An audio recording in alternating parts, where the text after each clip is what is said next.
Hey everyone, Hello. welcome back to the Jibber Jabber with Jarvis, a deck building experience. Joining me today, I have Alex, also known as Trivial Encounters, Arna underscore Jonathan, Alistair 886. So many different Yeah. names. But they'll be I wish you joining could me. fix that in Spell Table, like change the name of Spell Table. I haven't figured that out yet, but like I was like, Wizards. oh, you have to go to the Wizard website and then do Yep, it.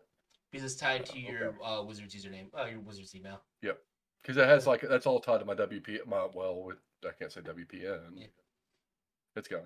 but yeah. It's Well, it's this Alex, original email address. yeah. Yep. Tell everyone about yourself. Hi, my name is Alex or Arna underscore Jonathan on Twitter, twitch.tv/TrivialEncounters. I do a lot of variants of Commander. I enjoy Commander so much. I try to give a variety for everybody because there's so many different variants that people play that I try to do. Like I do Pauper Commander, I do competitive Pauper Commander, I do casual, I do precons, I do a no series. The no series is very interesting. We're having one at the end of the month. It's very exciting because I'm doing no blocks, and people were so curious of how it worked. So I had to explain it, and they're like, "That's awesome." But I also play high power. I'm getting dabbling a little bit into in regular CDH. I'm starting a low tier just because I enjoy playing the game so much with this community. I want to be able to be like, "Hey, do you need someone for this, or do you want to come on and play this?" And like I have that variety because there's so much love in this community to bring together to have so I try to play a little bit of everything. Um, so yeah, yeah, I'll drop my links in the link tree below in the Excellent. comments below. Other than that, like I enjoy playing Commander. So Again, if you're in all different chat, types. you can go and click on Trivial Encounters in the title, and that'll take you right to the Twitch page, and you can follow him there. Otherwise, click on his links, and if you're watching the YouTube video, all our links will be in the description of the video, as well as the deck list once we Yeah. finish with it. But if you haven't been here before, how this works is it's an interview show slash deck building. We'll start building a deck, and I'll be asking out some questions about mostly his Magic experience, but how we choose the deck. We randomize, use the random commander using EDHREC right up here. Uh, can spin that a total of 3 times. But if you decide to spin again, the previous commanders are lost forever. Then we spin to see whether or not there's a budget.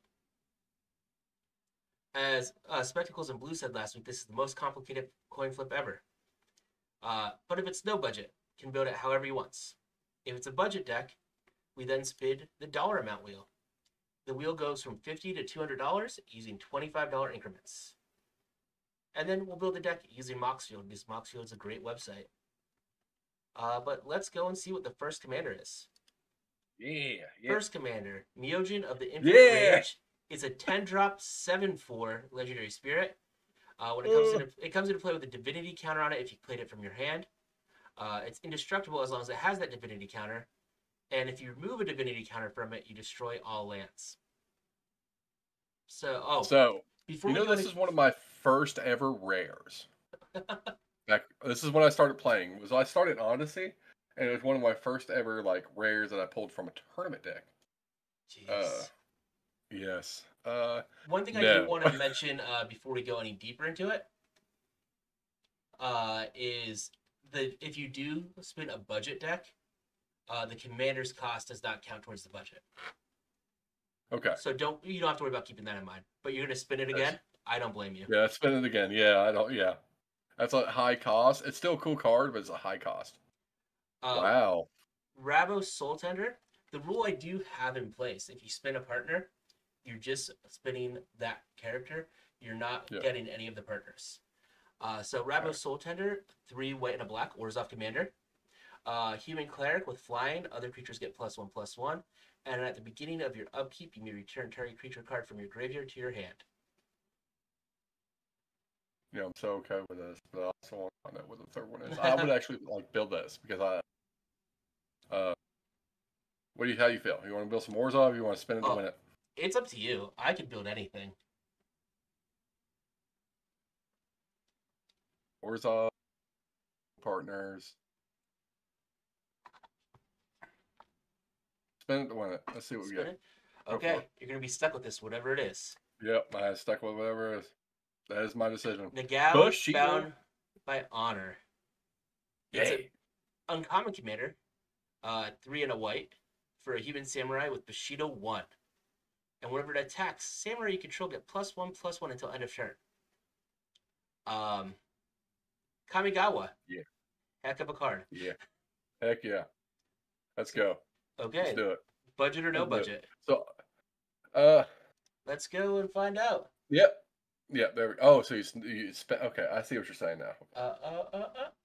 Oh, you got no budget. budget. That's okay. So you get to build it however you want. Yeah. Okay, I'm gonna pull this and the name of this commander. What was the name? Nagao, bound by honor. How do you spell that? Nagao. Nagao.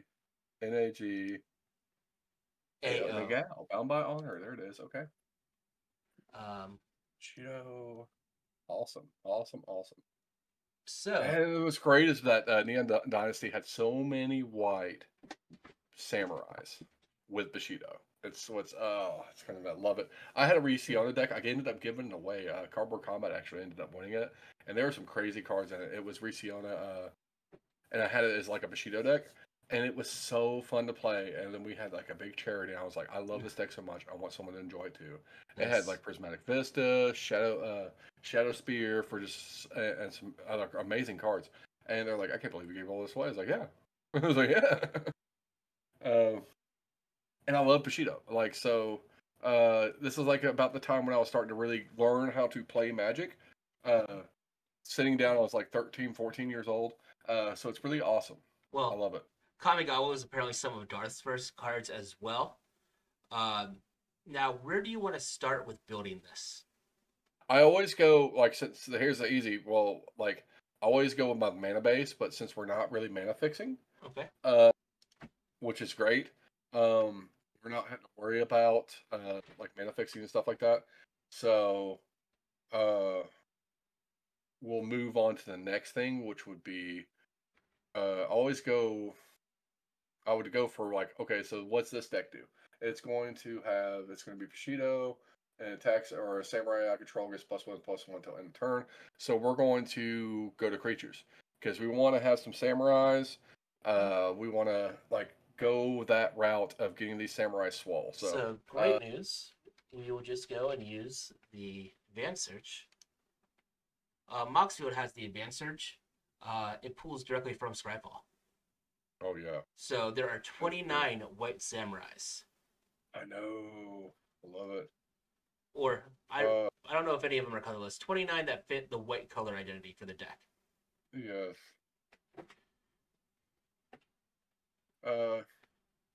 Okay, so I just start naming them all. Yeah, just tell me which ones you want me to add. So there's some. I'm gonna go with some of the old schools too. So we're gonna go with because this would be like if I had like alternate commanders. I like to have alternate commanders just in case there's a certain like synergy, and like I want to play just a different commander in the helm. So we're going to start with a couple of legendary creatures. Because we're going to go with Kentaro, which is spelled Kentaro, the Smiling Cat. It has Bushido 1. And then I'm hearing... EDHREC. Started playing, it got really loud. So it's... No problem. Kentaro, it's Kentaro. I got it. It's added. Okay.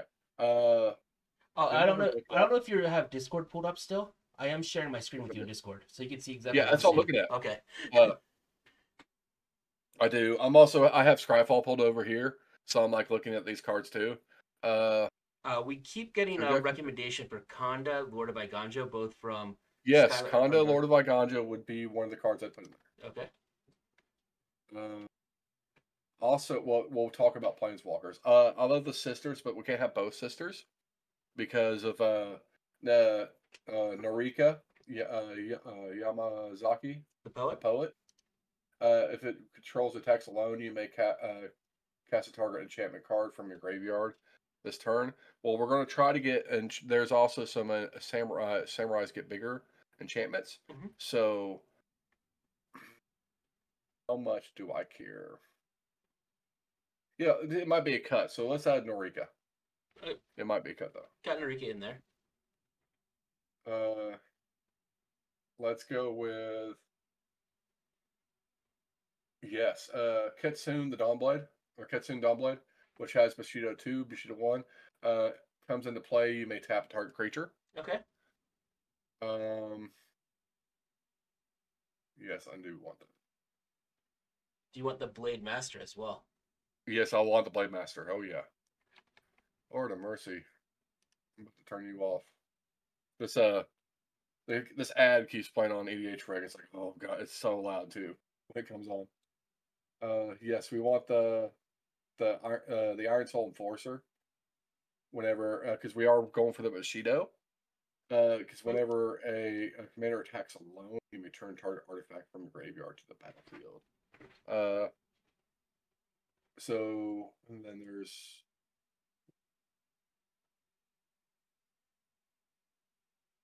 we're gonna put Opal Eye, Conda, Yojimbo. Okay.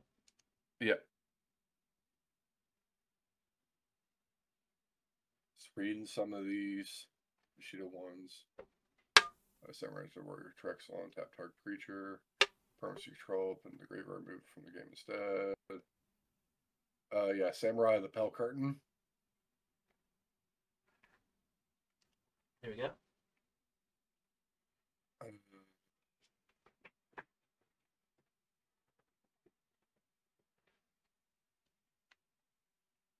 This one has Bushido too. Oh yes. Takino the Samurai General. Okay. Because it gives all samurais +1/+1.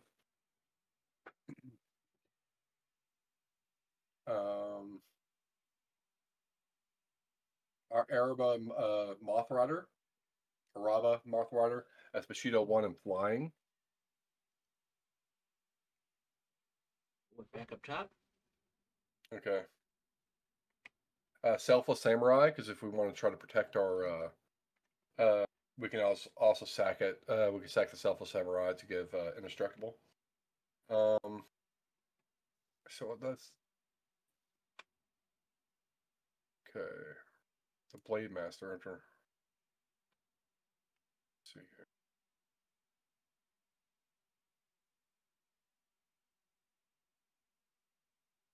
Trying to read some of these. Okay. Simto. No. Okay.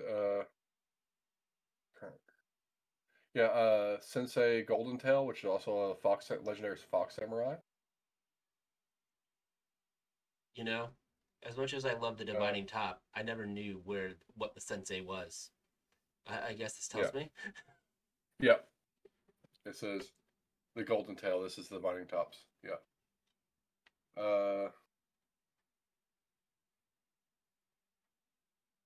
Shoot a 5. Yeah, we put the Lord of we put the Lord in because it has Conda, Lord of Anarjo. It has Bushido 5. We already added. We already added that. Okay, we did. Okay. Yeah. Samurai. I'm not gonna have. Get the Blade Soul Enforcer.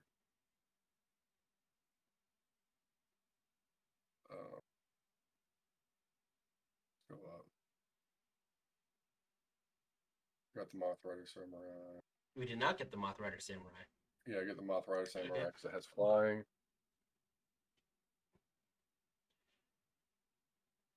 Do you want Konda's Hatamoto?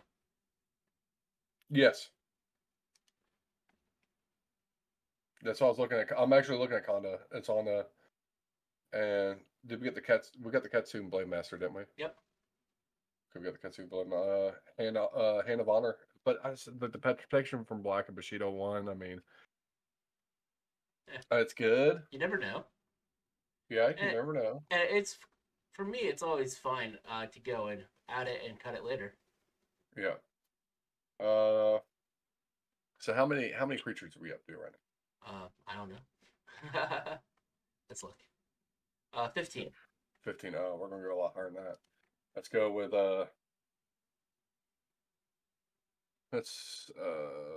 there's the We can go the silver. Oh, I remember the Samurai Enforcers. That's Bushido too. Okay. Najo Exemplar, is it in there? It's from Neon Dynasty. You said a Ganjo exemplar? And Ganjo, yeah, and Ganjo Exemplar. Yep, I just Go added ahead it and for you. Devoted Retainer is really good too. Bushi Tenderfoot's good. I'll take Bushi. So I did want to mention this. Yeah. Because I know you said it's good. Yeah. Something that I want you to remember is you have to go and I feel like this is more of a build around card because it's a 1/1 that you have to make sure that you get it larger than 1 toughness. Because otherwise you're probably not flipping it. Yeah. Yeah, I cut it too. Yeah, because of Bushido 1. It is a 1-drop 1/1, but it's essentially a vanilla 1-drop 1/1. Yeah, it's pretty much essentially, yeah. Yeah, okay, yeah, we're gonna go ahead and cut it. Okay. How you feel about Bushi? Well, that's what we were talking about, the bushy tenderfoot. Yeah, Bushi. That's the one I was talking about. Yeah. Okay, I thought you were talking about the Devoted Retainer. I was like, Oh no, the Devoted Retainer has Bushido 1 at least.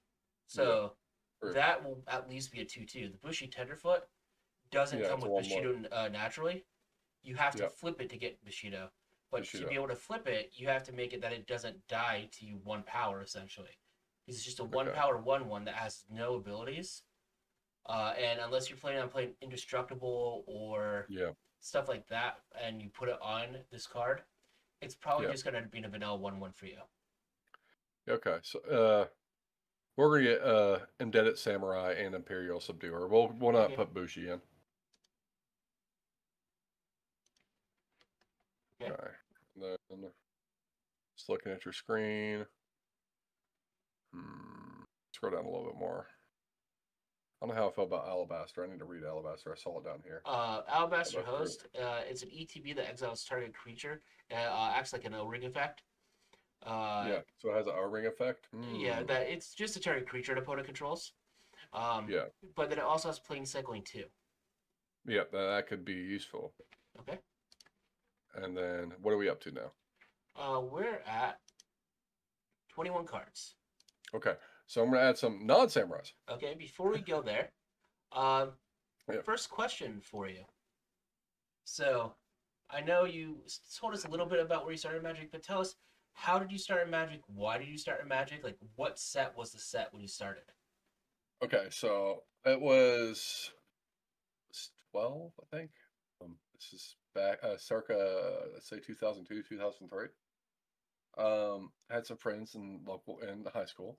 I went to a program. It was a trio program. I don't know if you know what that is. I do. And okay, so I was in trio. I was in what's called Upper Bound. So was I. And so like a lot of them played it like during the summer. We were at Morehead State University, and a lot of them played it. And I was like just watching. I dabbled in a little bit of Pokemon when I was really young, when it first came out the card game, and I dabbled in a little bit in Yu-Gi-Oh, just a little bit. And like so, we sit that summer, and they taught me how to play Magic. And so when we come back to school, like they started those friends, a few of those, like, especially they were a bridge and a year older than me, and so we were playing, and I was like, you know what, I'm going to start, maybe get some cards and stuff like that. That was a 7th edition / Odyssey. Okay. So right before Onslaught, I remember it well. Remember my first rare I ever pulled was Green Kamal. Okay. The original. Not as good as the new one, but yeah. Yeah, it's the original. And then my second, I can't even tell you my second. My second one was World Gorger Dragon. Terrible Kind card. of put me on my. Literally, the card put me on mono red for a very long time. It was, and then so when we got a little bit older, and I got to where I could drive and stuff like that, local Star City Games would hold tournaments right here for RCQ in Louisville, Kentucky, which is a 3-hour drive away. And so we would drive down and go to them. I ended up I was like going out of Kamigawa. I was playing mono red, mono green. It was just a ramp deck. It was a ramp burn deck, and what I do is just ramp up and cast like Blaze, or I would cast like Earthquake. And back then, of course, you know how damage on the stack worked. Yep. So, uh, like, and I won a tournament. I won a regional that way. It was just me. Like, I put something together. I said, "Here, I'm just going to play a ramp, just uh, girl spell." It was called. We just called it Green Red Spell Slinger back then, and like ended up winning. And so I stopped. Like after that, going into college and stuff, played all the way up to college. I just got too busy and got off it for a little while. Come back. The last time I came back after college and everything was said and done was RTR. I Okay. played a little bit of like dabbled a little bit here and there. Um, was playing like just like sit down there and have a deck and I'd sit and play. Dabbled a little bit there and there, and I actually fully committed all the way through Theros, all the way to Journey to the Nyx. I think it's what it's called, Core 15. Uh, and then I still at this time I didn't play Commander. Like I heard about the format and I was like, I was a tournament grinder, so I was like I was playing 60 card. Uh, really couldn't wasn't really turned on from it. Uh, then at Core 15, I went away again and come back at Dominaria. Okay. And that's when I first like come back tournament grinding, playing Mono Red. Modern, and of course, like as soon as Splinter 20 and all that was gone, I was like, well, I'm not playing Modern anymore because that's the only deck I had. When I come back, I was like, well, I can't play that in Modern. Come back and was playing Standard, just tournament, just straight up all the way through Eldraine. Uh, and then like, well, I started, and that's when I started dabbling in Commander, was about Dominaria into Ravnica Allegiance was the name of the set, and I fell in love. Like so, it was like you're looking late 2016, going into 17, or 17 into 18, I think it was. And I was like, well, I'm going to try, uh, playing with other friends' decks. I was assistant manager at the Mart, and I was night shift manager, and all the people in there, like half the team, they played Commander. It's wild. And I was like, I love Magic, and I was like, I sat down and I'd play with their decks, and I was like, this is an amazing format. And they would tell me how to play it and stuff like that. And it it really changed my perspective. Like this is like a casual setting, not playing like tournament setting. And I was like, you know what? I'm gonna start playing this format. And like I built my first deck. I still have my still put together. It's over here. It's a Rayleigh the War Leader, no rocks, all angels. There is a Soul Ring. Like there is a Soul Ring, but that's like no That's it. like the mana fixing. Like it was really bad. It's really dirty. It was angels, so there's no way to really angels are expensive. No way to get up that mana to do it and stuff like that. Um, but it really shows where I come from as a deck builder. I guess that's the best way to explain it. Like I keep the deck around because of that, and like it really the journey. Like after meeting getting in with the community in 2019 and just helping doing a little bit of the extreme, playing like some pre-con stuff like that. I really wanted to do this. There was another place where I helped mod at. Uh, don't really like. There's a few of us that don't really. Uh, we were modding that to help, and like I was like, I want to do this too. You know, stream Magic and all this stuff, and because the channel started out as a D&D thing. I was going to hold a D&D campaign in this room, and what ended up happening, a lot of people because of 2020 got a lot of layoffs. I did too myself, and so people had a few people had to move away to try to find work, and when or like go out of the like 2 hour drive for work, so I ended up falling through, and I just started where I was already guesting and playing Magic. I was like, you know what, I'm gonna play Magic, Okay. and I was like, play Commander, and here I am, here I am. Excellent. This is where I'm at. Yeah, Like, yeah. And with me, when you brought up Upward Bound, that was a program mhm. I did for 3 years. Uh-huh. Uh, I I never played Magic in it, but that was my first introduction to Dungeons and Dragons. Yeah, it So, was also mine too. Like when I first played D&D was in Upper Bound. We made had a campaign. We were driving down. You know how they do the trips, yep. and we were driving down to because we're like 15 hours from Orlando, Florida. We were going down for math science. I was in the math science program. We were going down to Orlando, Florida, and that's where I grew up. Spoiler alert: I grew up in Orlando. I moved up in here to Kentucky at the age of 12. That's when I moved up here. Um, so like it was we were going down. We had a whole campaign, like not a whole campaign, but we had like a couple sessions just sitting on the bus and playing D&D. It was amazing. Uh, and that was my first introduction to D&D was in Upper Bound too. Awesome. Trio is an amazing program. I hope it does not go away for these people. Definitely. I know it's still alive. I know It that is. much. Yeah. Yeah. And for those of you that don't know what Trio is or Upward Bound is, what Trio is, it is a program to help uh, Never essentially came off people the that thing. are or their parents aren't well off, and they're Mhm. so they help you out. They have college programs, and then they also have an Upward Bound program, which is actually a high school program, which functions as a college prep program for people whose parents weren't well off and their parents never got a bachelor's degree.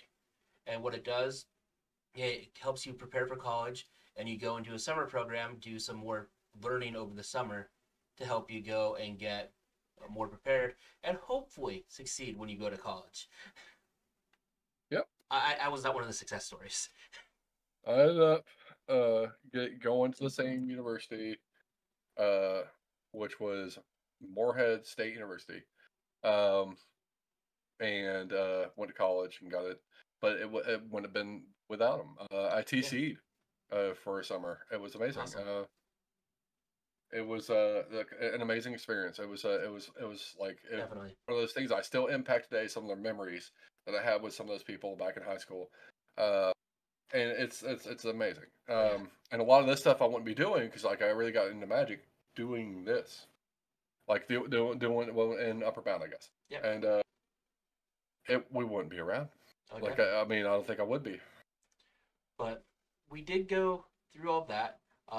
Thank you for going and giving us that background and letting us know more about you. Uh, we were going to do more creatures. There is one card that Darth mentioned a couple Mm-hmm. times that I don't think it's a What's it? creature. Let me scroll back up. Endless I'm like, Horizons. I don't know what it does. Darth is very good at getting these cards that I have no idea what they do until I look at them. yeah, I have to see. It's an enchantment that when it comes into play, you get any number of planes and remove them from the game from your library and remove them from the game. Now, at the Yeah. beginning of your upkeep, you may put a card you own removed from the game with Endless Horizons into your hand. Oh, that's good. Yeah.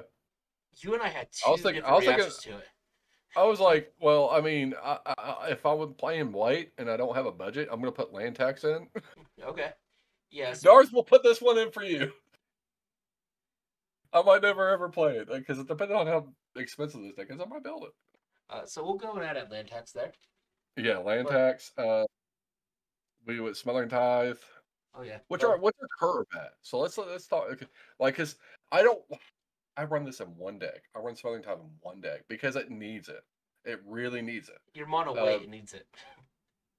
yeah, and like okay, the Our curve's curve all over. The curve's is all over all the yeah. place. It's all over the place. So yeah, we're gonna add a Smothering Tithe. It's a little Uh, lumpy. so we're playing Bushido here. So we're a lot of the times we're gonna be attacking alone, correct? Um, well, Bushido doesn't require you to attack alone. Yeah. Oh yeah, because it's when you. It's just Uh, that a lot of the Kamigawa Neon Dynasty, those samurais want you to attack alone. yeah, However, other Bushido, the ones from previous Kamigawa sets, yeah, don't care if you attack alone. yeah. That's what it is. Okay. So I was about to say put a ghostly prison in. That's Okay. what as protection was. Um, I'm going to put a planeswalker in because we get samurais out of it. Can you guess? Wandering Emperor? They're No. Wandering Emperor. Yeah, the Eternal Wanderer. Oh, the Eternal Wanderer or the Wandering Emperor? Does the Wandering Uh, Emperor give samurais? Yeah, Wandering Emperor does. Does the Eternal Wanderer do as well? it is a no more than one creature can attack the But it Eternal also Wanderer gives each combat. well, it also goes and gives you bodies. So both the Wandering Emperor and the Eternal Wanderer give you Yeah, samurais.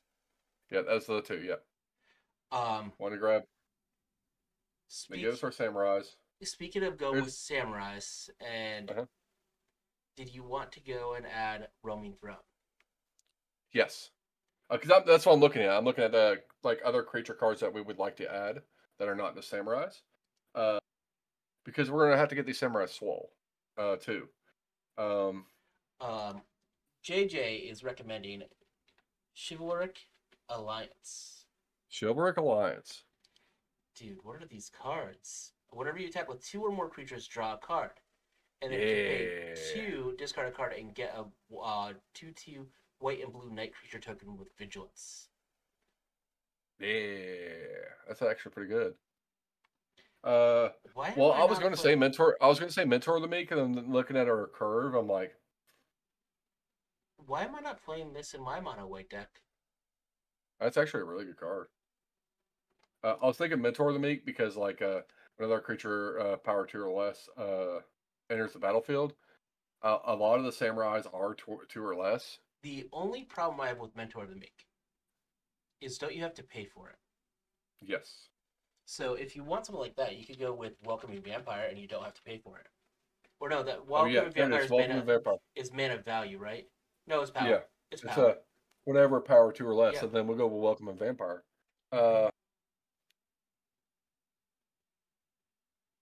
There's I'm looking for like there's a few. We also we're gonna have to protect our board and all that So, stuff. But there are some enchantments, trees. so you're thinking of those.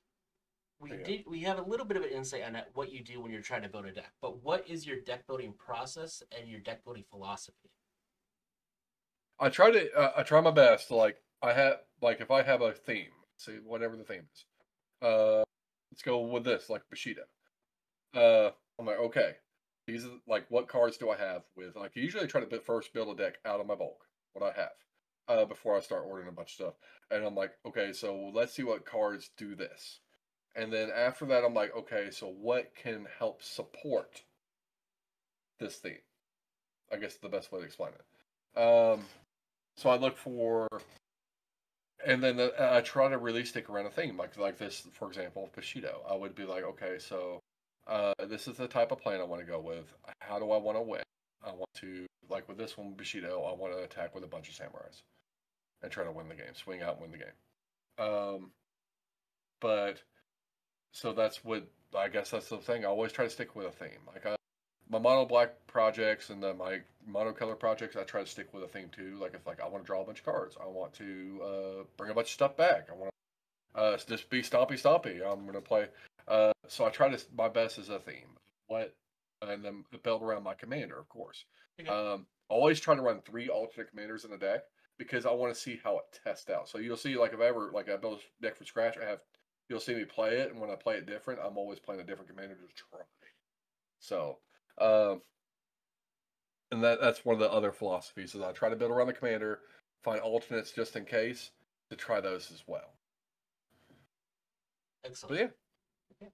So I know you're looking at enchantments. What kind of Yeah, enchantments I were you was looking looking at? for like there's one that actually works for samurais. I cannot remember the name of it. It was from Does it or speak of samurai by name in the or it might enchantment? be a sorcery. It might have been a sorcery. Let's look. I'm thinking because I had it in my samurai deck, and I thought like this card's good. No, there are no enchantments that do that. It's an instant. One card we didn't add that I just saw that's also samurai. It's vigilant and it's a Sunblade Samurai. Oh yeah, And has okay. a channel ability that you can pay to discard it and search your library for basic planes, reveal it, put it into your hand, shuffle, and Okay. you gain 2 life.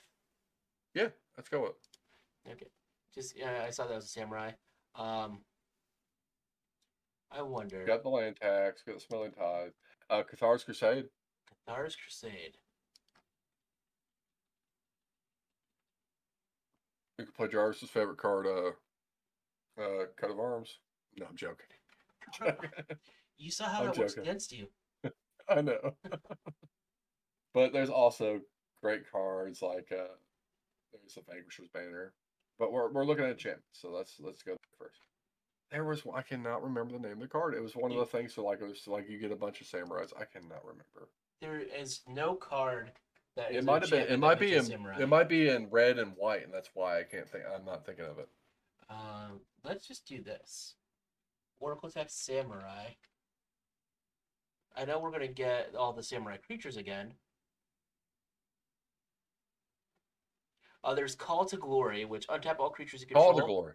Samurais you control get +1/+1 until end of turn. Yeah, that's what it is. It's Call to Glory. That's it. Then Uh, they reprinted it in Neon Dynasty. That's it. then there's Banishing Slash that you destroy up to 1 target artifact, enchantment, or tap creature. And if you control an artifact and an enchantment, you get a 2/2 white samurai creature token with vigilance. Ooh. That one is a sorcery. Okay, that's a sorcery. How much? What's the CMC on it? 2. It's 2 white. 2 white? That's not Yeah. bad. Well, yeah, what? Yeah. Niche. Imperial Oath seems kind of bad to me. It's 6 mana, and you Yep. get 3 2/2s with vigilance, but then you scry 3. But it's 6 No, mana. yeah, you know. No. What else? What does Oathkeeper do? Oh, that's kind of cool. What? Oathkeeper Takano's Dice Show. Yeah. A creature gets +3/+1. Whenever equipped creature is put into a graveyard from play, return that card to play under your control if it's samurai. Yeah. When We can grab it. When Absolutely. it is put into a graveyard from play, remove equipped creature from the game. Yeah. That is pretty sweet. And it's a 3-drop that you have to pay 2 to equip. Yeah. And that's all the ones that mention samurai. Okay. There's Brave the Sands. It gives all creatures vigilance, and creatures you control can block additional creature each additional combat. And Darth is mentioning Tatsumasa, the Dragon's Blade. Tatsumasa's up here. Oh yeah, I'm gonna look at artifacts next. We're getting there. That is one I was looking at too. I was up here on artifacts, and I was like, "There's no Ditchy 2. There's the Ancestor, but like we'll go here. Yeah, Tatsumasa, the Dragon's Fang, and it is a 6-drop. So, of course, this is your deck, but I just want to say It doesn't for 9 mana. I'm not really into the activate the ability for 6. It's just not that where I want to be. The cards that Darth thinks are what. good, and the cards that I think are good, 2 completely different kind of cards. It's not like it's just too much. It's too much to try to do that one thing. Yeah, because you have to pay 6 to cast it, 3 to equip it, and then 6. Oh no, you don't have to. It doesn't need to be equipped. You just do it. You just do it. Yeah. But so 6 to cast it, 3 to equip, or 6 to cast and 6 to activate. It's 12 mana. Yeah, kind of bad. Yeah. You got things like Brave the Sands, and then Kusari Gama. Also, Darth is a recommendation. He did say he's thinking of flavor, not necessarily good cards, but flavorful cards. Equip creature it's 3 mana, 3 to equip. Equip creature has pay 2. It gets +1/+0 until end of turn, and whenever it deals damage to a blocking creature, deals that much damage to each other creature defending player controls. If this was more of a Voltron strategy, I'd be on board. Yeah, it's not like about that. Like, because I'm looking at cards to make my samurai swole, right? Yeah. We're gonna look at so we'll look at Dictate of Heliod, which is creatures I control get +2/+2, and you already got Brave the Sands, right? Yeah. God, it costs so much, and like True Convictions would be so good in this deck, but it's 6 mana for True Conviction. I want to look. There's Tensa. Well, I'm just looking at everything else that. Oh, Tenza. That's what. Tenza. That's up there. Goto's Maul, +1/+1. As long as it's legendary, it gets an additional +2/+2. So if it's red, it gets trampled. No. You could you could go and give your commander +3/+3 total with this, and it's I hit my mic. It costs 3, 1 to equip. Yeah. Yeah, I guess we'll try it. If this helps our commander, this won't get the trample off the where it's not red. Yeah, we'll keep it there. We can cut it later. Because you look at it like Conda's Banner, and it's Conda's Banner can be attached only to a legendary creature. Share color equip creature. Share color equip creature get +1/+1. Creatures that share a creature type of the creature get +1/+1. What one is that again? It's Conda's Banner. Okay. It's 2 for 2 equip. Okay, and I just want to let Skylar, we do have Sensei Golden Tail in the deck already. Yeah. Honda's Banner. Yeah. Okay. Can only be attached to legendaries. Mm-hmm. Okay. Yeah, pretty good card. Yep. For this deck especially. So let me look at. I'm just looking at the enchantments.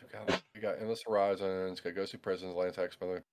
We got Brave the Sands, Catharsis Crusade, Civic Reliance, Dictator Heliod. I'm on the fence. Well, how many cards are we at right now? We're at 40. We're at 40. Uh, We're still early. I mean, if I was going to go with it,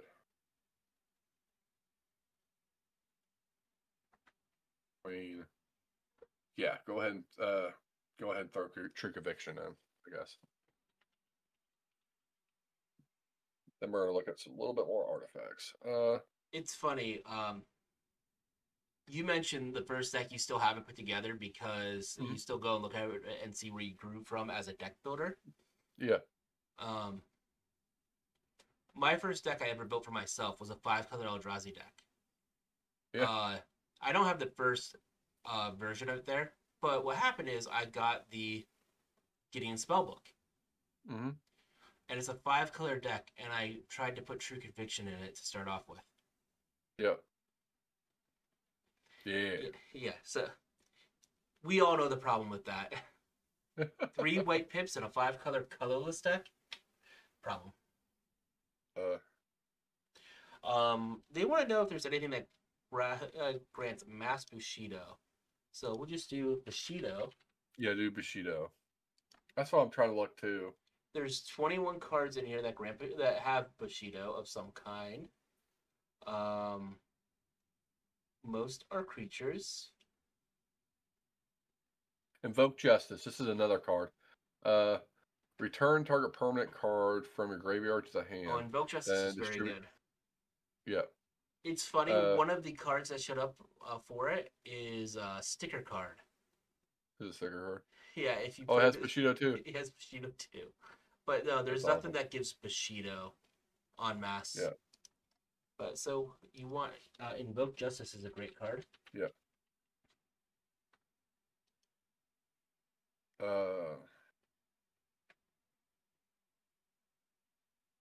Because it's so hard when it comes to board wipes because our board is susceptible to it. It's going to be very hard to get back to.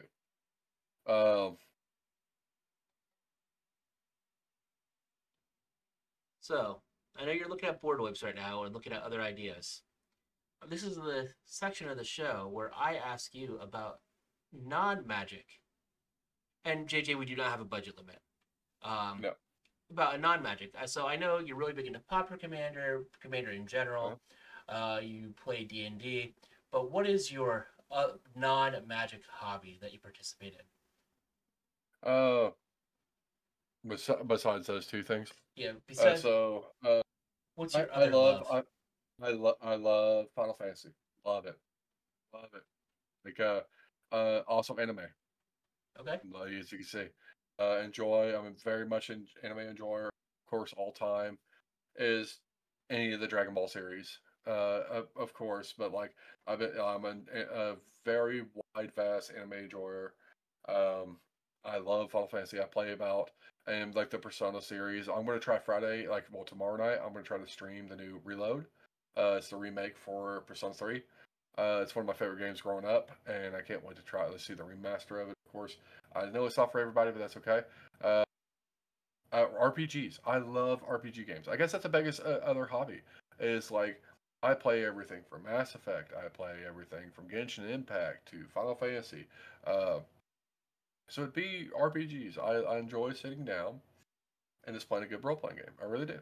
It's one of those things like recently I've been playing a game with Randy and Katie called Pal World, and there's a little bit about the game, but being to sit down and play with some friends and enjoy like just working together and doing the things we do, it's so fun. Yeah. Like Pal World, I've looked at it, and I know there's a lot of people that enjoy it. Yeah. Greatly. Yes. Like I won't touch on the other things, but it's enjoying. I'm enjoying play. Like I don't know if I can like sit and play by myself, but being able to enjoy it with like other friends and like doing the things and like we're building bases and gathering things together, it makes it very enjoyable. So my cousin's You know what trying I'm to get me to saying? play Power World, and I've watched streams of Power World. I Uh-huh. thought I don't know if you've have. Did you fall down the Pirate Software YouTube short hole yet? No. He's a fantastic person. His insight is really great. Well, I found out his YouTube shorts. Uh, Uh-huh.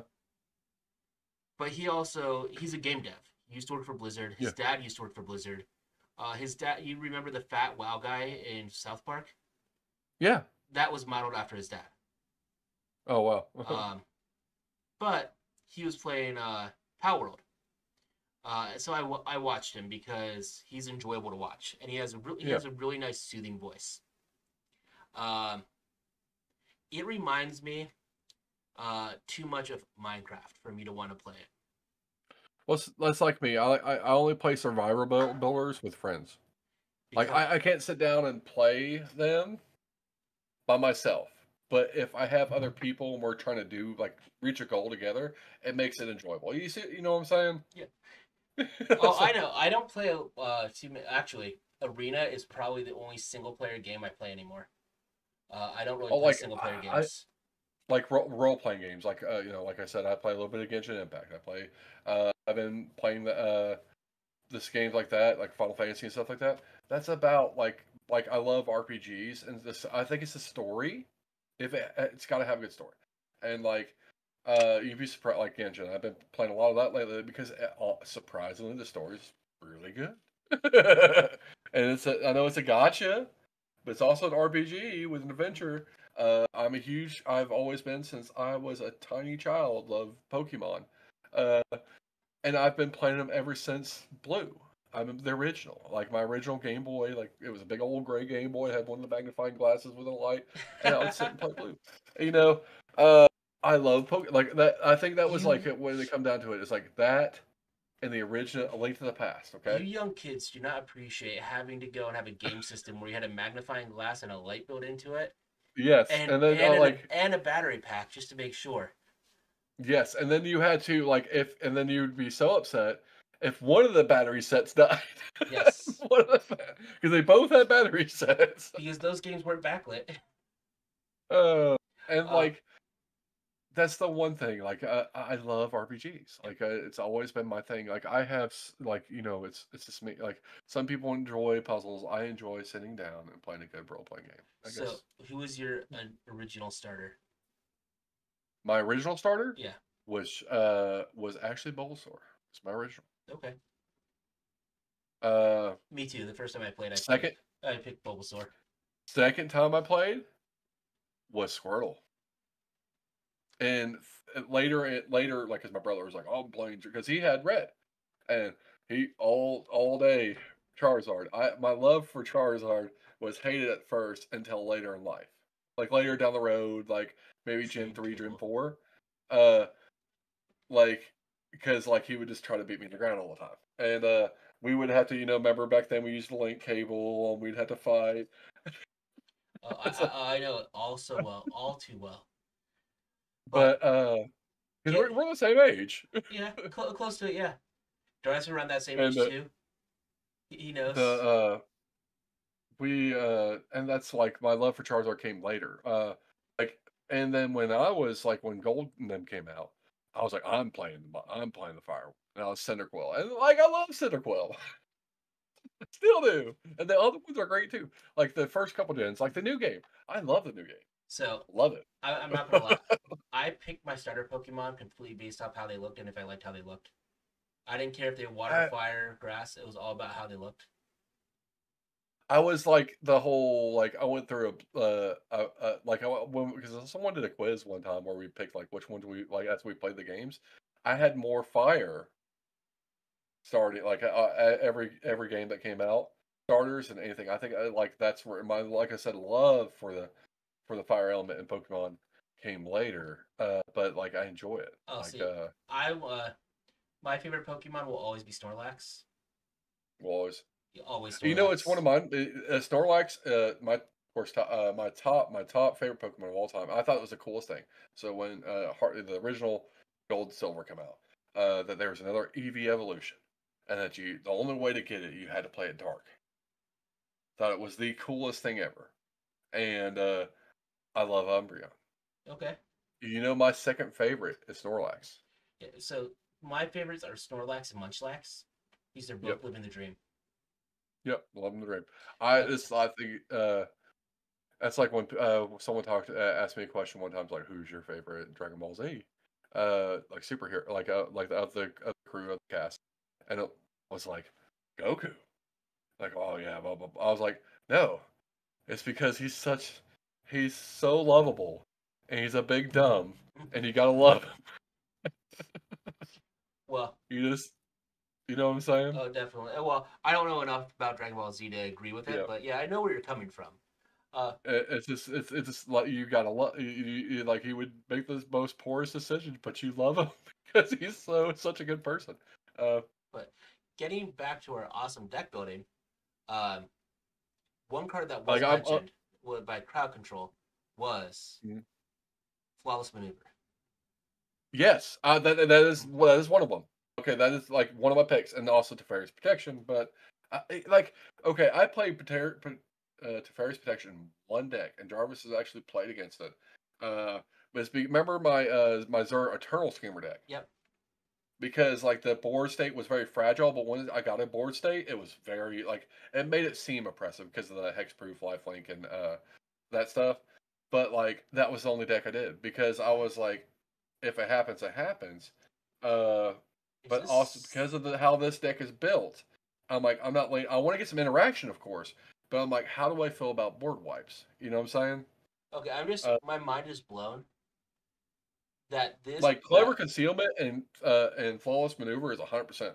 this Like badass art is the yeah, cheapest version of T Pro right now. like I would be okay with like you said, flawless maneuver and like clever concealment, but Uh, over to Fairy's protection. Because I'm gonna have a lot of samurais, and I can be like in response, and a lot of them are gonna have vigilance, and I'll be like, oh no. how about a Chroma's Will? That's one of the board wipes I'm looking at. Well, Chroma's Will isn't a board wipe. No, Chrome as well. I'm thinking Austere Command. I'm sorry. Yeah. Uh, the yeah, I would pick Will too, 100%. Because that's this war state. It's going to be very fragile. I think we got enough creatures. I think we have a plan to make them swole and do the thing. I need some card draw, but that's Uh, not here or there. so card draw. The other ones that uh you could try out. You could try out Smuggler's Share if you wanted No, to. I was thinking Smuggler's Share, and there was a what's it Or called? does that just makes treasure, doesn't it? Uh, Yeah, that's treasure, not card draw. What am I talking about? Archaeos map. Oh no, you do draw a card. Never mind, you do draw. Sorry. Um, Yeah, Smuggler's Share would be the one. Uh, yeah, that's what I would. Yeah, we could always go top. Dividing Tap. I love Dividing Tap. Yeah, we can always go with the top. I mean, it's for this deck, it's actually good. Uh, well, a lot of decks is good, but I'm saying for like what we're trying to do here, it's good. So we're looking like more like I was thinking austere command for like a board wipe. Okay. Uh, I'm okay with farewell. I'm not, I know some people aren't, but like as if it's situational, I am I'm pro okay with Farewell. farewell. I think Farewell makes every white deck better. I think it's like I said. There's nothing. I don't think there's nothing wrong with the card.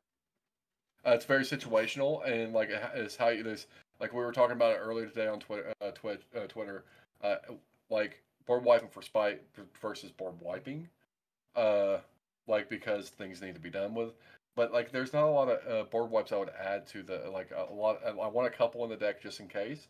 But like, yeah, I'm gonna go So for farewell. you want Farewell as the other one? Okay. There's one thing I want to And like check. you said, when it comes to like answers, so we were looking at clever concealment, we looked at flawless maneuver, dawn charm. Dawn Charm. There's And all. so I was gonna say there's always a board wipe that I always think of when I think of a mono white deck. Do you know what it is? get trying to think. You got Why isn't Don Trump this coming one's up? not Wrath, and it's a lot of the Strong's good, but like Well, it's not giving me Dangerous the art for Circle. Don Trump, so I'll look this way. Dust to Dawn. Oh yeah, yeah, because you can use the Aftermath. That's right. Yeah, that is good. Actually, for this situation too.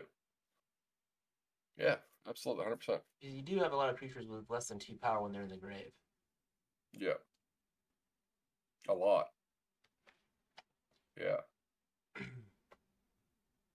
Speaking of Still graveyard like recursion, did you want to put the Mono White All Star in there? yes, there is some. Yes, I do. You know, if you guys don't know what I'm talking about Sun Titan. Yeah, that's like because, like I said, there were some creatures I do want to add, like how I feel. How I feel about Esper Sentinel. Yeah, well, yeah. I mean, this in this case, Esper Sentinel's good. Uh, Don't feel bad for running Esper Sentinel. the I mean, it's actually and it's good for this deck too. Yep. Uh, we can always put Big Mama, Norn, Which one? the Cenobite. Oh, the mean one. Yeah, other creatures I control get +2/+2, and then the other creatures they control get -2/-2. We'll get Cenobite.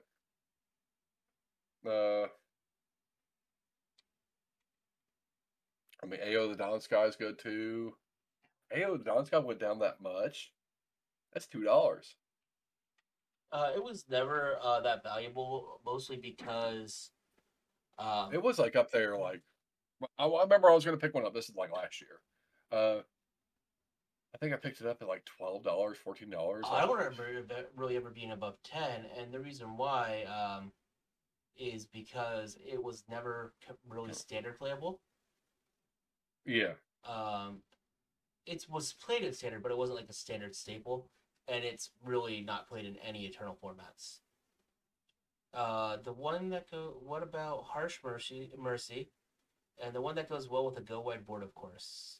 I don't know which one you're talking about with that, JJ. You're talking about Corvex, the Ascendant Hero. It's also go white. It's white creatures you control get +1/+1, and non-white creatures you control get -1/-1. Or were you talking about the Elstron? Oh, you're talking about the Elstron. Okay. Harsh Mercy. Each player chooses a creature type. Destroy all creatures that aren't of the type chosen this way. Mm-hmm. That's actually pretty perfect for this deck. That's super good in this deck. Yeah. Let's keep it. You are at 4 board webs now. If you want to cut one. I do want to cut one. Let's go with Austere Command. Because I want to get a little bit of like interaction too. Like Kovacs would be the Ascendant Hero would be one of those like white creatures. White creatures get +1/+1. Non-white get, but that's very situational. There's also cards to help her, like Swords to Plowshares. Okay. We're gonna get Generous Gift. Now, next question for you there. What is your favorite? I know you've said that you really do like red, but what is your favorite color combination in Magic? Soul Searching here.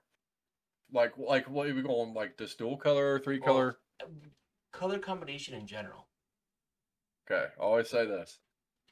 Esper in the streets, Gruul in the sheets. I love Esper and Gruul.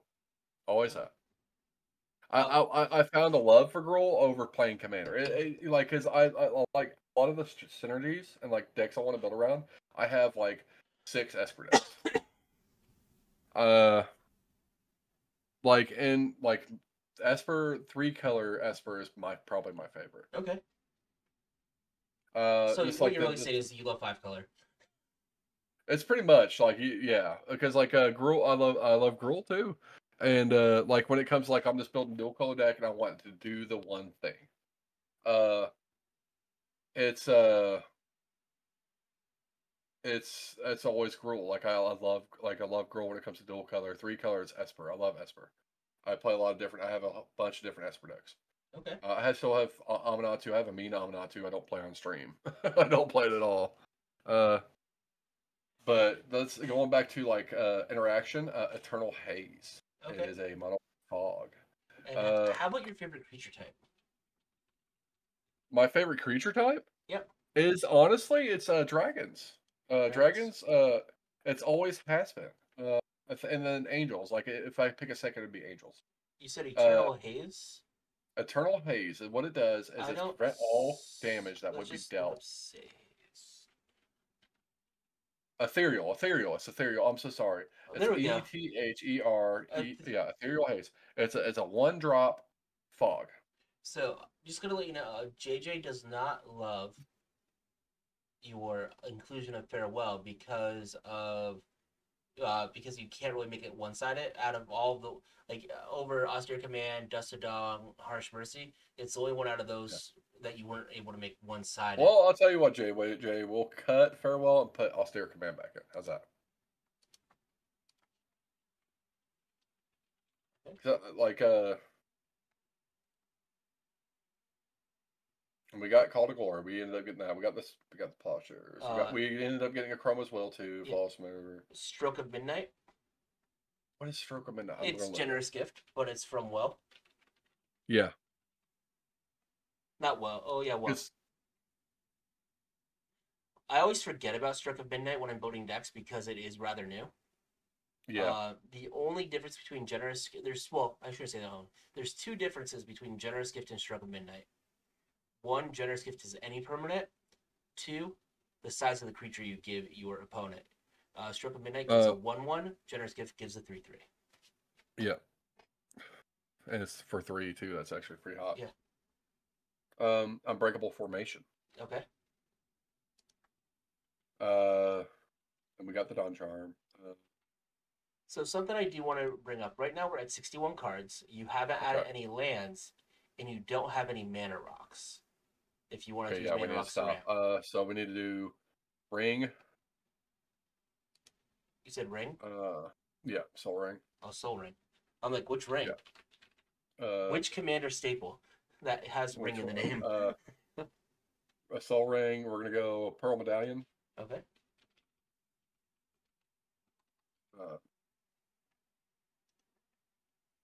What are we at? 63. Because this deck's gonna need.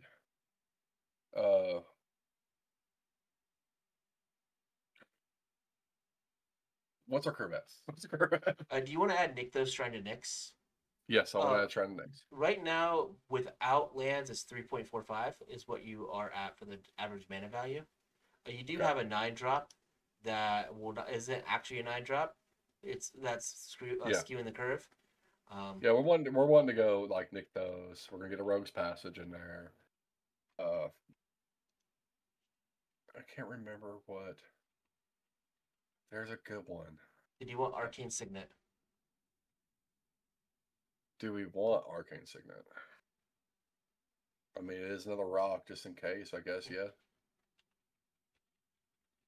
That puts us at 64 lands, though. No, because we have 2, so we have 30. We have 66 lands. Okay, I mean 36 lands. Yep. Okay, I'm okay with this. Yeah. So you got Rogue's Passage, Nykthos Shrine of Nyx. Yep. It's Do you want the Aganjo Channel Land? Yes, Aganjo, Seat of the Empire. Yep. I'm trying to. This was Amera, the Sky Ruin. Okay. At the beginning of your upkeep, if you control 7 or more planes, you may return a creature card from the graveyard to the battlefield. I'm spelling Amera wrong. Ameria. There we go. Yeah. And now I want to also ask you my favorite question that I've been asking people. Yes.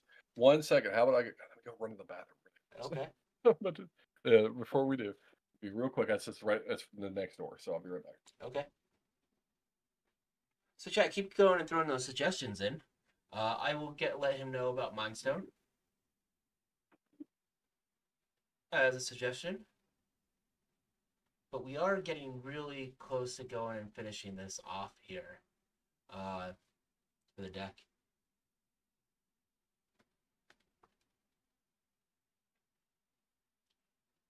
It's definitely interesting. I love that this is the second week in a row that we're building a commander that I had no idea what it was, because people don't typically choose to build around a commander like this. It's not even the best Bushido creature in the deck. He's the back. Excellent. So, Let me turn my camera on. My favorite question to ask someone now. If you Okay. could ban a card in Magic that it's banned from the game forever, what card would you ban? It's not on the ban list already. What? And it's not on the ban list already. It's not. Well, it's not on any ban list already. But if you Okay. ban it, it's banned in every format. So it's not just that it's just banned in Commander. But if you ban it, it would be banned in Modern, Legacy, Vintage, Standard, wherever. This is some soul searching, because like I'm huge into my philosophy of Magic. Like I want people to play what they enjoy. If you ever, and you've been on my channel enough, I want you to have fun. I want you to play what you enjoy. I'm usually good about anything you're wanting to play. I'm usually good with it, because I want you to enjoy as much as well. And me getting to play, and watch you enjoy it is the reason why I do this. So Then you should have let me tutor with the Witchclaw Talisman. That's true. I was scared of L. I was scared. I was scared. I was scared of L, but that's the person I gave the Witchclaw Talisman to. I was scared, okay? I was like, maybe she'll leave me alone for a little while. I know what this deck does. This deck does. Oh, I played against it so much. Gix is actually, because actually won against Center. So Conrad it was off of Bolus' Citadel too. Like one game I won because I Bolus' Citadel into my own Gary, and then I flipped 2 more cards and then sawed in half. Conrad was going to win. Yep, Mind Crank was going to kill me. Someone stopped it. So what would be? It's so hard because I'm okay. See, there's so many cards I'm okay with, because like taxes and staxes, I'm okay with playing them. I play them myself. Like if people allow it. So what I will tell you is, the first person I asked this to was Jolly St. Click. They didn't name one card. They named one thing, which was anything that reanimates. Really? Yeah. See, I love reanimation. So reanimate. What did Spectacle say last week? I don't remember. I should, but I don't.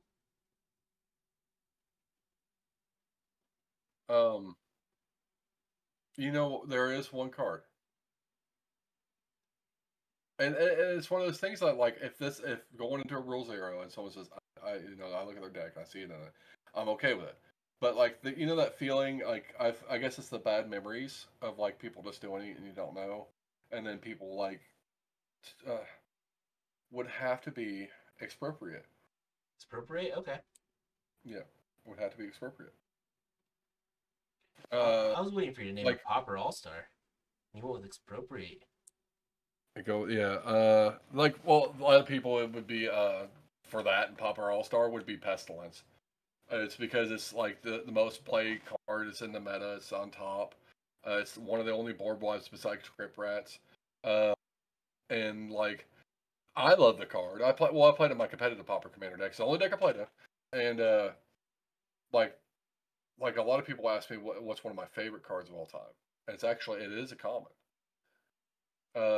Which is you want to hear it? Sure. It's Tortured Existence. Okay.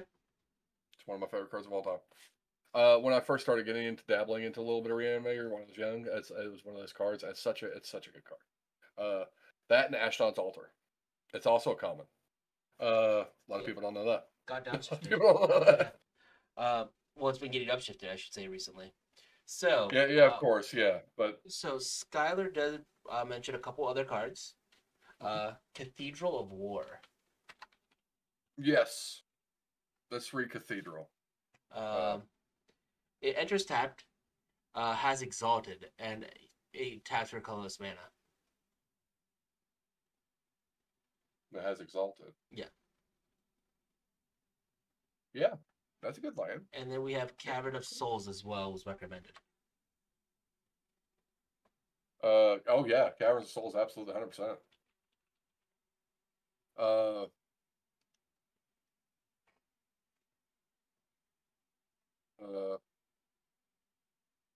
There is, and you got the Ganjo, you got Amara. What is the one? There's the no Cass. I mean, that doesn't really help us here either. The Castle Ardenvale? Yeah, yeah, we can do Crescent Ardenvale. I mean, it gives us a body if we need it.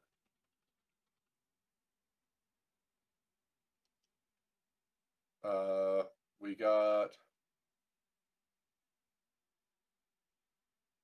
this Access Tunnel too.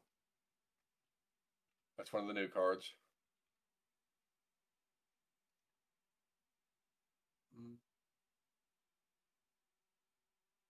I think, and then how many is that? So Cavern of Souls, Ganjo. You have a total of 8 lands. You're at 72 and cards we're in the gonna deck. fill we're gonna fill like the rest of land. We're gonna fill the rest of the planes. I'm just trying to see if there's any other like utility land. So thinking, Skylar how many mentioned enchantments? Emergence Zone. Emergence Zone's good, but how many? Let's see. We are running 10 enchantments by themselves, but then we also have enchantment creatures. So we have a total of 12 enchantments. Okay, so yeah. I was thinking Heliod's Generosity. Or Hall of Heliod's Generosity. Because puts target enchantment. Yeah. So oh, there's another creature that I just thought of. It just popped in my head. Drum Bellower. Yeah. So for those of you that don't know what Drum Bellower does, it is Seedborn Muse for creatures only in white. Yep. It has flying. And it does fly. I would cut AO for Drum Bellower.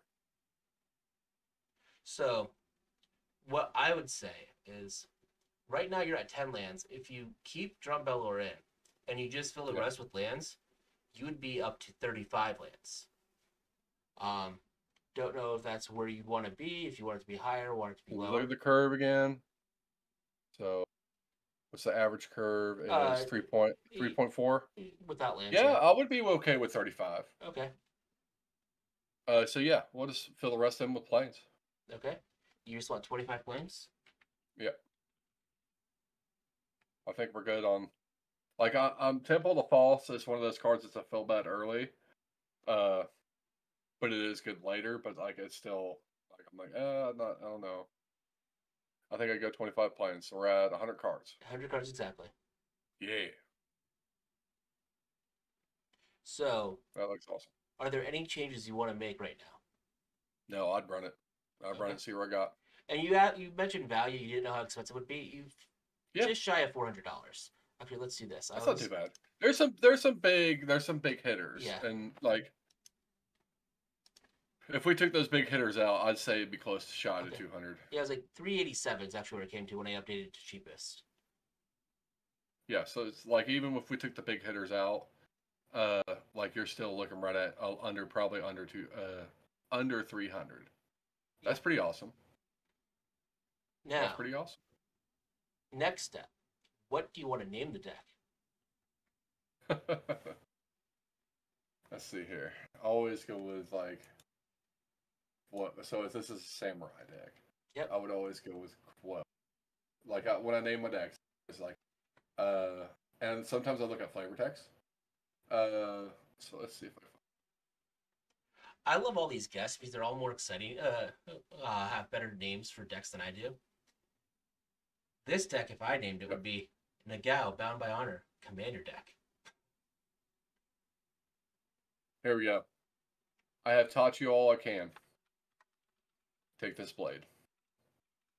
Can fit. You want to add like, take this blade? Comma. Yeah, then like period. Take this blade. There you go. Boom.